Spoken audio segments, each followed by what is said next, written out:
Welcome to another episode of the Thunderstock Show. It's a collection of valuable brainstorms to enhance your life, liberty, and pursuit of property. I'm your host, Ross Stockdale, owner of ThunderstockMarketing.com.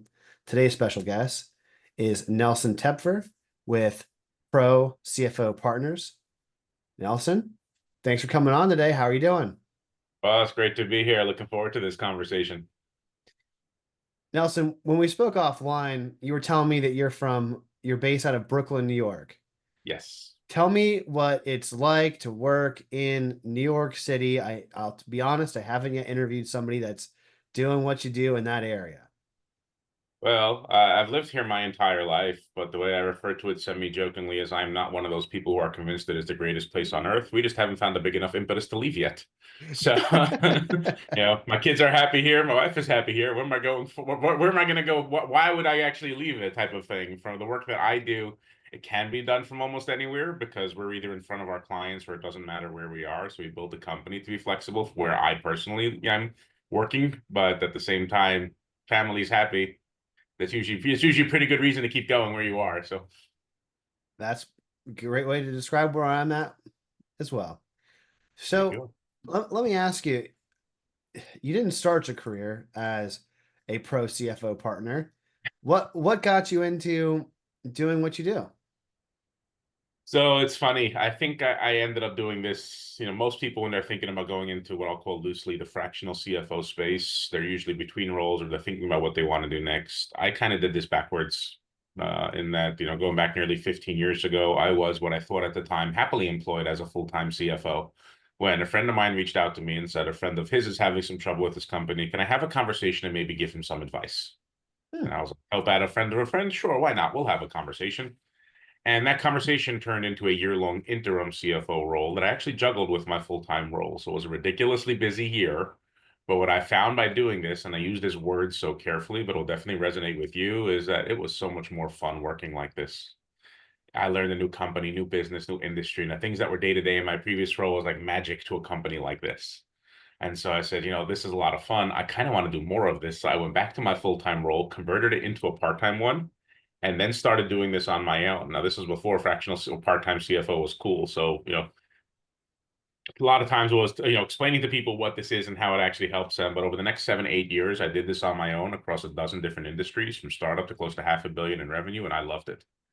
It was absolutely amazing. I had a great time doing this. The problem is when you do this on your own, you keep running into some variation of the same three challenges again and again and again. Hmm. Number one, it is very difficult to develop and deliver at the same time, which leads to problem number two, feast or famine. You're either way too busy or not busy enough.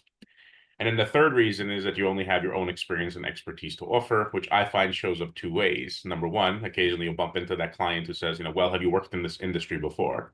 Now, you and I both know most of the issues we're helping these companies solve have very little to do with the industry that they're in, but it is definitely an objection. And more than an objection, it's a comfort level for the business owner to know that you understand some of the nuance of their business. But the flip side to that is you don't have teammates or colleagues to bounce ideas off of. So I was looking for ways to do this bigger and better, which eventually led me down the path of co-founding this business with my business partner. And we started this company in January of 2020. It was me, my business partner, and 6 CFOs when we started, and now there are nearly 60 of us. 60 of you. Yes.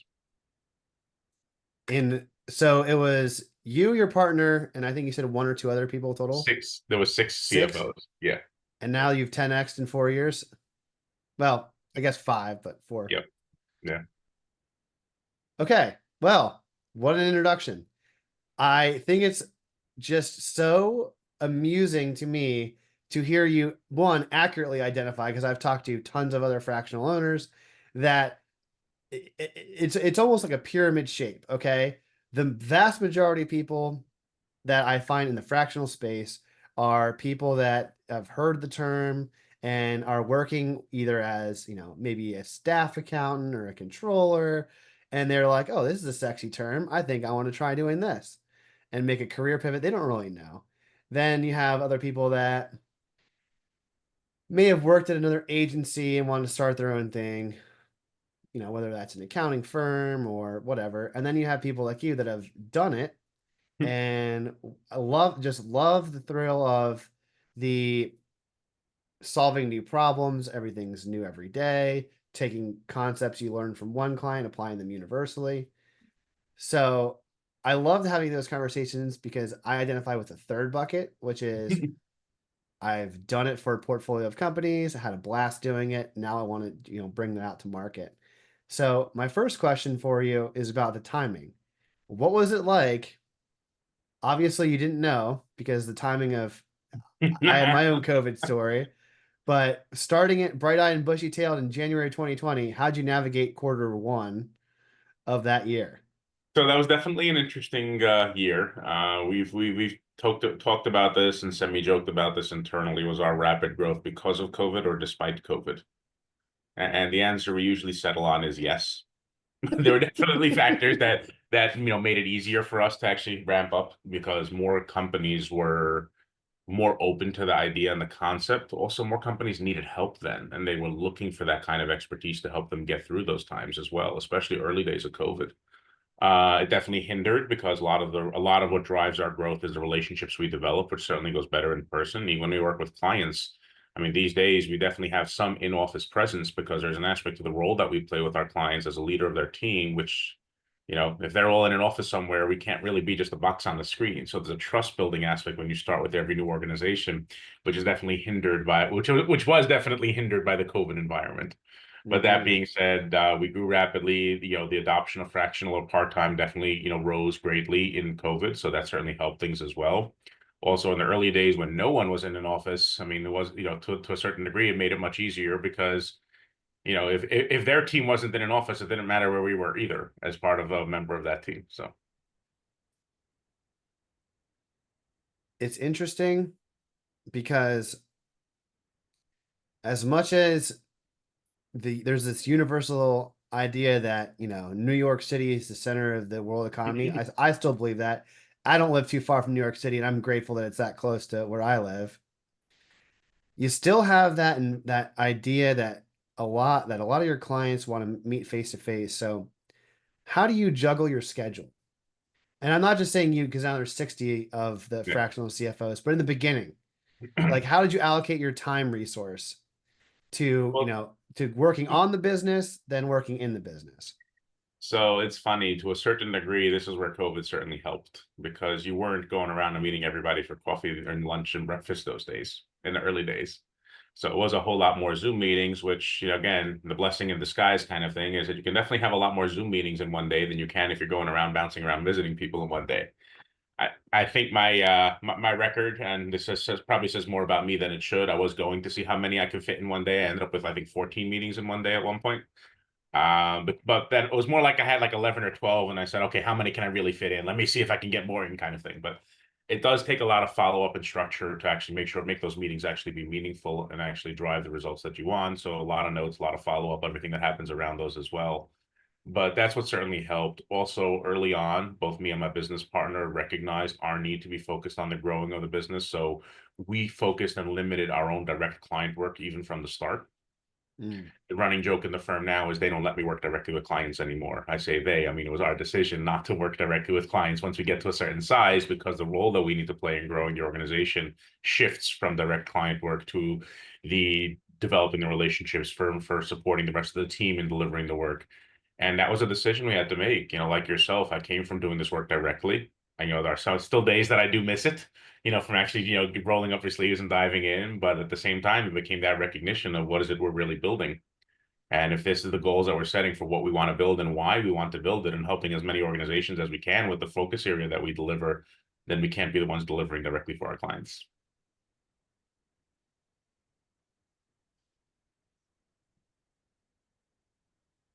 One of the hardest concepts when I work with founders, because what I do serving businesses ideally between 1 to 50 mil is I help the founder that's in that marketing and sales seat to sit in the visionary or the CEO or the president seat.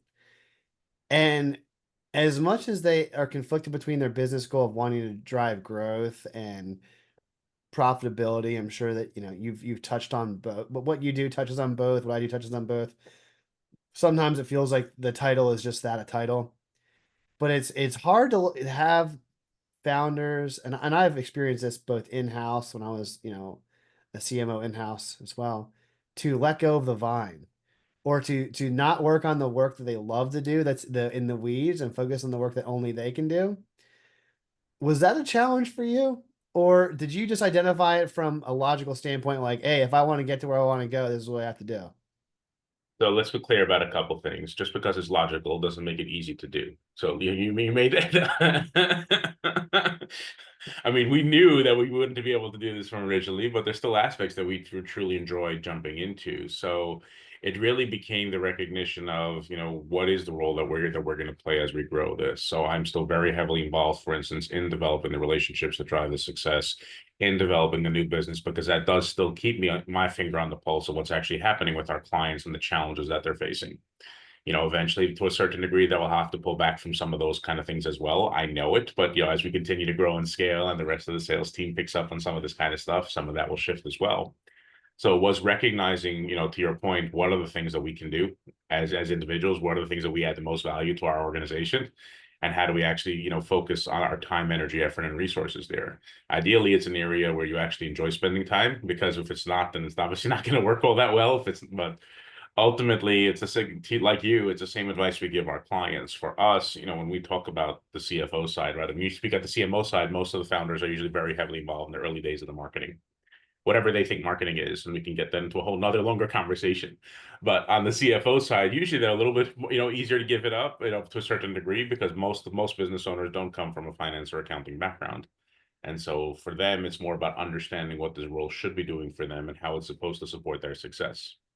But I would imagine that part of your job, or part of one of the obstacles or challenges you have to overcome, is a bit of education as far as what this role should be doing. So yes. how do you go about explaining that and educating either your ideal clients or your prospects? So we do focus a lot on education. We lead with education. It's funny, I do a lot of speaking on this subject in front of business owners and business owner groups and communities at conferences around the country, every different things that we actually go, and because we focus on it, in large part, we focus on the education because finance and accounting, by and large, is a blind spot for so many business owners, and it really shouldn't be. It should be driving their success. So when we launched this company, part of our rapid growth is because we actually spend a lot of time defining what the impact the CFO has on an organization. What should this impact be? And so some of this is up on our website. We have our flywheel, which we created, which really talks about, how the pieces fit together, what are the components of this that drive this. But when we speak about the role of the CFO, sometimes it's breaking it down to as simple as you ask 10 different people what they think a CFO is or does, you will get 10 different answers, Mm-hmm. because I do this kind of speaking. And one of my favorite ways when I start speaking is, okay, how many of you here in this room have a CFO? And usually in the rooms where I'm speaking, it's anywhere between a quarter and a third of them will raise their hand. And it's like, okay, great, then this should be simple. What does a CFO do? And the same two things happens almost every single time. First is dead silence in the room, and the second you see a look of panic on about half the people who raise their hand, like, uh-oh, I hope he doesn't call on me. Because the real answer is there's no official definition other than it's standing for chief financial officer. Unfortunately, we both know CFOs who are glorified bookkeepers, and we both know CFOs who are basically the CEO and everything in between. Mm-hmm. We've also gotten some really funny answers to that question when I've asked this around the country. I remember asking this once in a room, and what does your CFO do? And I definitely touched a nerve, because I got like almost a visceral response from one of the CEOs. He goes, annoy me. I was like, whoa, okay. I think Oh, we easy. might be something we need to unpack over there at some point in the future, but or we don't have a CFO, we have a CFNO, or we have this kind of, Mm. but what we get to when we speak, and what we get to when we communicate with our clients and our prospects, is this CFO role is really, I mean, there's two key essential functions if we're breaking it down into simple statements. Number one, it's to help build, manage, and lead the finance and accounting functions so it supports the growth and goals of the business. And both sides of that statement are absolutely crucial.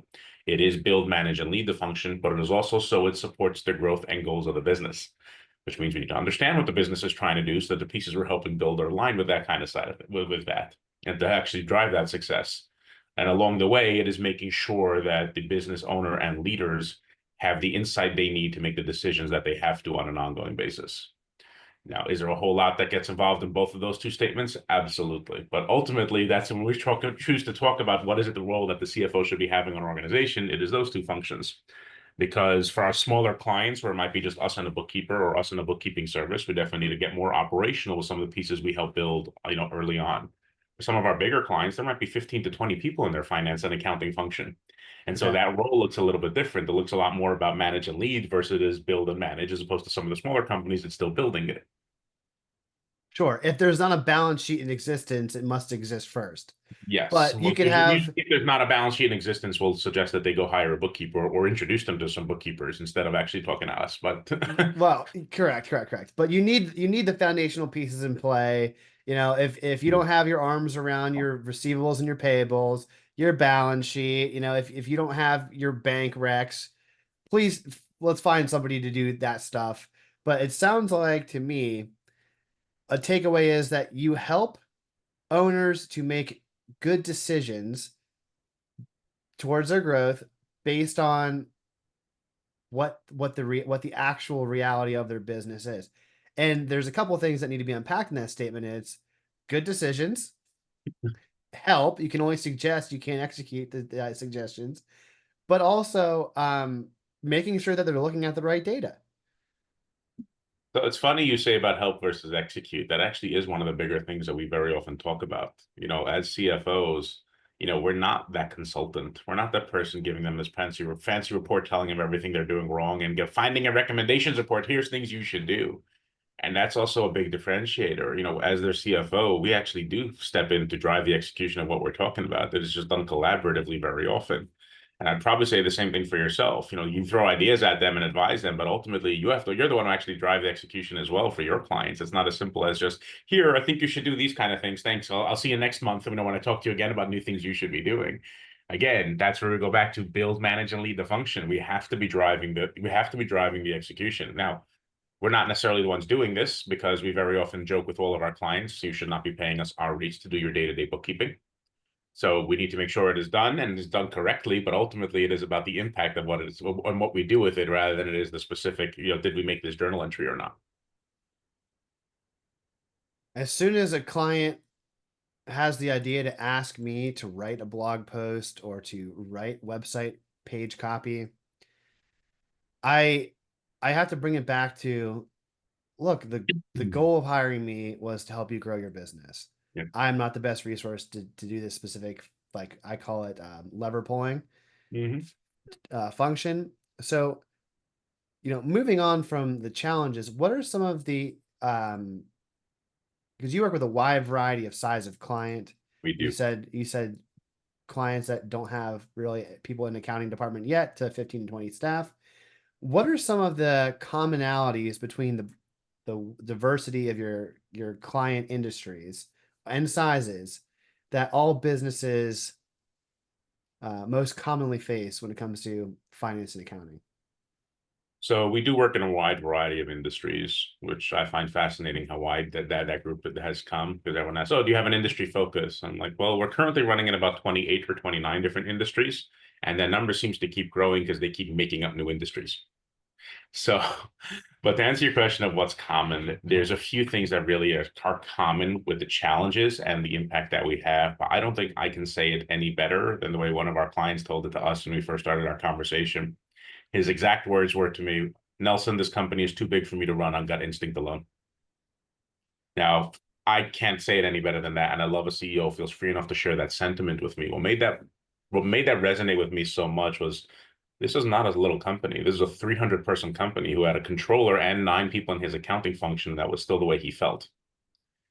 Now, what Oh my happens with things goodness. like this, and this is what happens with businesses of all size, is they had operational accounting stuff happening, right? They closed their books on a monthly basis. Yeah, he wanted it done a little bit faster, but those things were being done. The problem was there was no connection between the accounting side and to everything that he was trying to do to grow the company. He had 3 new products he was thinking about launching. He was thinking about buying another plant. Like there was no connection that translated that operational accounting into strategic financial decisions. And so that's really that what we talk about again, going back to our statements of the impact of the CFO to support the growth and goals of the business is understanding where the business is trying to go and therefore what are the decisions that they need to make to get there. Another fun example came up.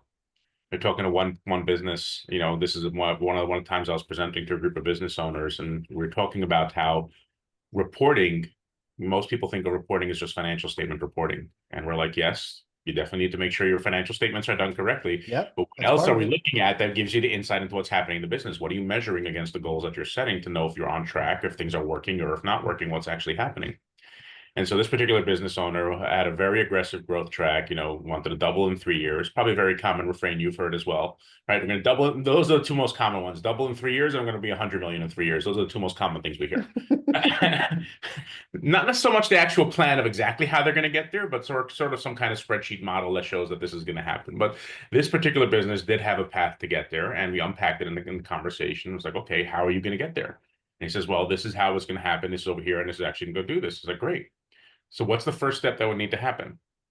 And essentially, where their growth was going to come from buying a plant in another location and being able to split their demand and growth. So they actually had real tactical things. They had a real Sure. plan how they would actually go do it. But what came out of our conversation when we think of reporting, and again, this is that mindset that we're trying to push into the organizations we serve. Essentially, it became how many new plants are you visiting on a weekly basis in this next quarter? Because if you're not visiting at least these number of plants, you will not be able to purchase a new plant. You will not be able to get it up and running by this point in time.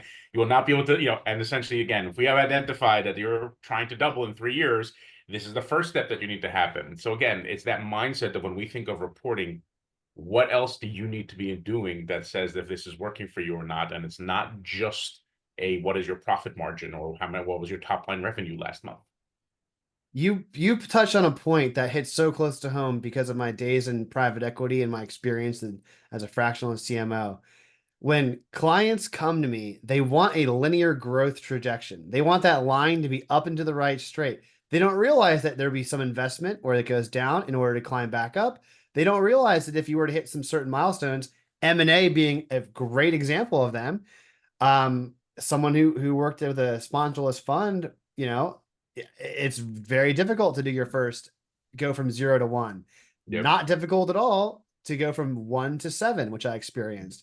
There you So go. we went from 0 acquisitions in the first 18 months when we started the shop to 7 after 36 months. I would call it exponential growth. But to try and convey that concisely to clients, you almost need somebody who's been there, done that across industries, that has not only the experience that they can tell the story from their gut, but like knows how to present the data in such a way that says, here's why this is a good idea. So, And it really brings us to the team element of what we built and why we built it. Again, with mm, nearly 60, we are extremely selective with who we ask to join our team because it is an actual team environment. And we invest heavily in making it a team environment because no matter how good any individual CFO is, they've only done the things that they've experienced in their own careers. You know, so I think we've interviewed some of our team members on their journey to pro CFO partners. Every one of my team has been an actual CFO. They've been in leadership roles. They've done this kind of things at literally global organizations in their careers. And so one of them was being interviewed, and again, I can't say it any better than he did, so I just steal his quote. He's told, the person was going through his interviewing him, went through his background and says, "Wow, it sounds like you've done just about everything." And he goes, "Who, me? No, I haven't. But here at Pro CFO Partners, we have." the quote, the whole is greater than the sum of its parts. It just sounds like it fits your organization totally. It absolutely does. So much so that like our team, we built it so much so that, when one of our team members, aside from the communication that we have on a weekly basis in a formal setting, we built it so the informal communication happens as well. Where it's like, hey, I'm working with this company we're trying to do this. Has anyone else seen this before? And then like half an hour, they get 10 responses across the team. We've done this, we've done this, you shouldn't try this, or here, like, I'm happy to jump on a call for 10, 15 minutes. Let's talk about that kind of thing. And this is all happening behind the scenes that the client will never even see. They just know that their pro CFO partner was able to help them solve the challenge that they're facing. Man. So I want to ask a question that's a little bit higher level, not in the day to day, but what are 2 to 3 key milestones or achievements that you've experienced? It doesn't have to be just with pro CFO partners, but in your career that you think were instrumental in getting you to where you're at today. Uh, so it's interesting, and this is the advice I very often give many people when they ask me, what's their journey to a CFO. We get that a lot. I do a lot of speaking in front of financial executive groups as well.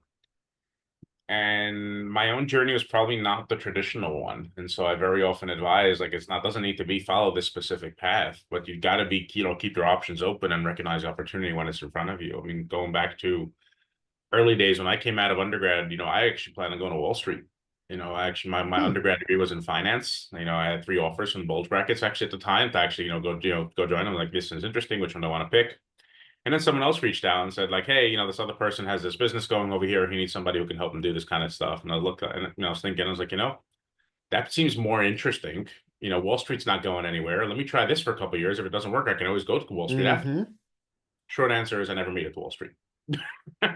Because that basically led me into the private sector, into the business world, where I spent basically the rest of my career essentially. So I never actually made it to Wall Street. So we talked to people about, and that was probably, again, to your point, one of the biggest milestones, that shift in mindset to, recognizing the opportunity, and then also recognizing, what it takes to actually execute across the different opportunities that exist in front of you. So that for me, that was a really big step that led me down the path where I am. One of the other ones was what I referenced earlier, that first really interesting client I took on, in the fractional CFO space was probably a big hurdle for me, as that was something new, interesting, different. And again, it wasn't as common at the time. It wasn't the term fractional CFO, part-time CFO, that didn't exist yet. It wasn't cool yet. Like, now you can't walk about a dozen feet without tripping over three of them. But back then it didn't exist. So that was certainly new and interesting. And getting into that space was certainly fun. And number three was probably meeting my business partner at a previous organization we both worked with, and recognizing not just the opportunity, but the necessity really that exists in this space. The opportunity to be able to help as many companies as we can in this with this need, because there's a tremendous need out there. And there's a lot of people throwing around the same terminology, but truly understanding the impact that we can have on all of these organizations, and how do we make sure we're actually delivering and building this impact. It's so interesting. It goes back to when I asked you about COVID, was it good, bad? And you said yes. It's an opportunity, whether the value can be assigned just in hindsight. You don't know if it's good or bad. It just was a thing that happened, got you where you're at. Um, I think one of the other things that's just so intriguing to me is very, very few people that I've met in the fractional CFO space had their first out of school foray with deciding, I don't think I'm going to take this Wall Street type career path offer. I'm going to go in private. Most people I've talked to have not had the ambition of Wall Street.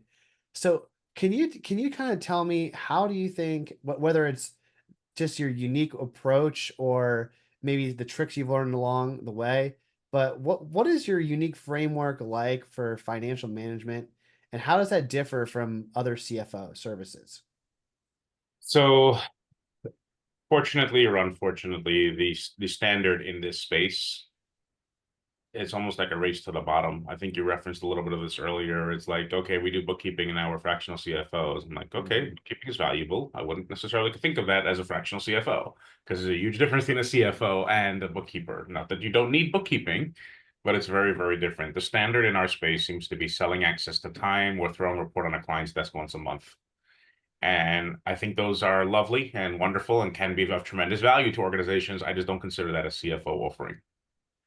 So for us, it is the way we think about the impact that this role should have. And that's why we spend early days really building out that framework and really defining the impact that this role should have on organizations, because it allowed for messaging and communication to standardize.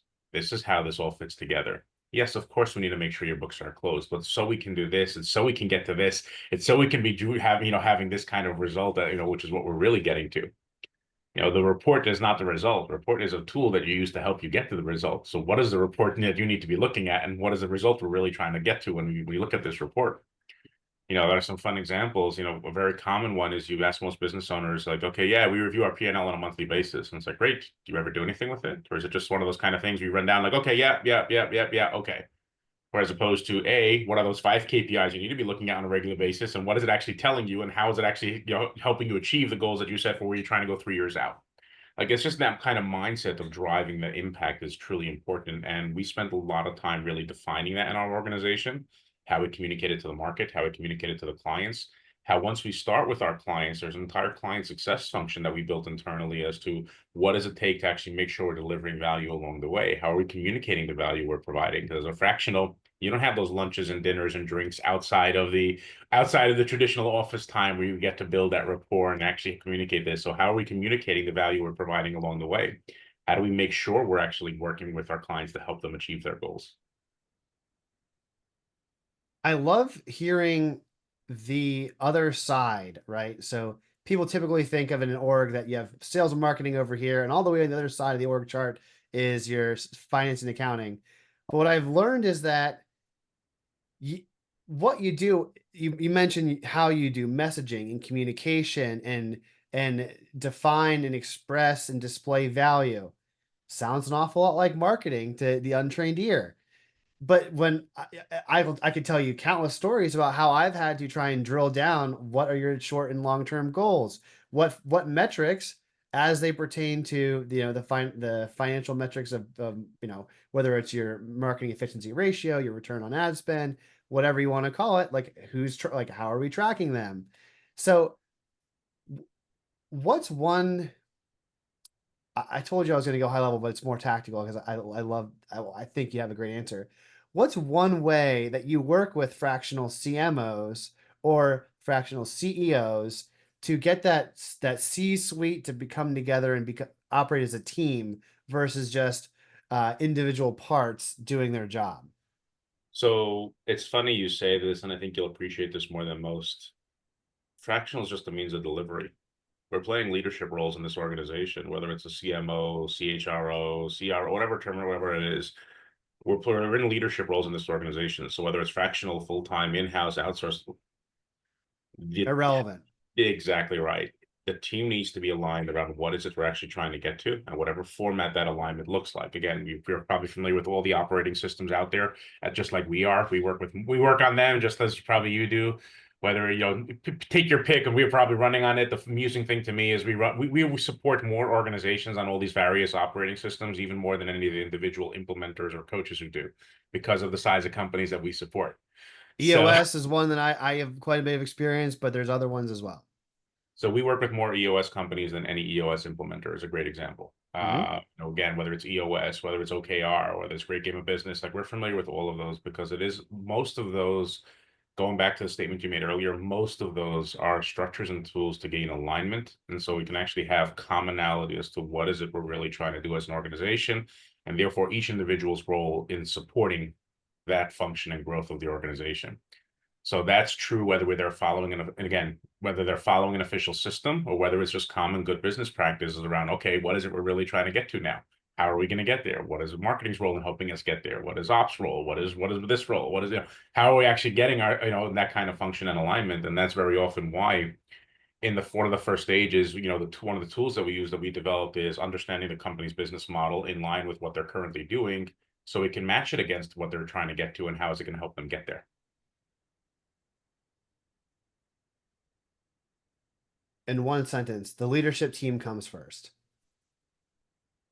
And I the say alignment. vision Yeah. and the vision it needs to stay at the forefront. Yes. It's don't be distracted by the 6 inches in front of your face, and don't take a hard left turn because you're looking at some shiny object over there. It's keeping that long-term vision and making sure you're pulling the future into reality. Absolutely. And then to be clear, not easy because No. in any growing business you'll have all different kind of fires burning you have to be putting out. You definitely do. You don't get to ignore that just because you have a vision kind of thing. But it is making sure we're keeping an eye on that as we're putting out the fires, as we're solving the issues of today, making sure they're aligning with our vision of tomorrow. Yeah, simple and logical, like we mentioned earlier, does not equal easy. That's correct. Alrighty. Nelson, I have to ask you my favorite question. I saved the best for last. I call it the grandfather paradox. If you could converse with your 8-year-old self before you had your first job, maybe you had a job at 8, I'm not judging, but before your career started, and then let's say towards the end of your career, whether you're 80 or you're 90, what kind of conversation would you like to have with them? What would you like to tell them? And what would you like to ask them? Oh, it's funny. I think the 8-year-old self, I'd probably try and reassure more. I think most of us would probably spend some time reassuring our 8-year-old self. Usually we're, for me, I was rather that pensive and thoughtful kid, and so it's more get out of your own head a little bit. Which is a very common one. By the way, I still hear that from people that I need to get out of my own head a little bit. So that's not just from my 8-year-old self. That's still for but it's more, recognize the opportunities in front of you kind of thing and have the confidence to move forward. There's a lot that as kids we internalize instead of, when we're thinking about the challenges we face. So just, thankfully a lot of those things really worked out. I had tremendous support around me when I was growing up as a kid from my siblings, my parents, my family, early advisors and mentors. So, you know, have the confidence to lean on them. In hindsight, I did, but obviously in the moment, it certainly felt more, more terrifying probably than it was looking at it objectively. So Awesome. And at the end of the day, what would you like yourself to look back and say?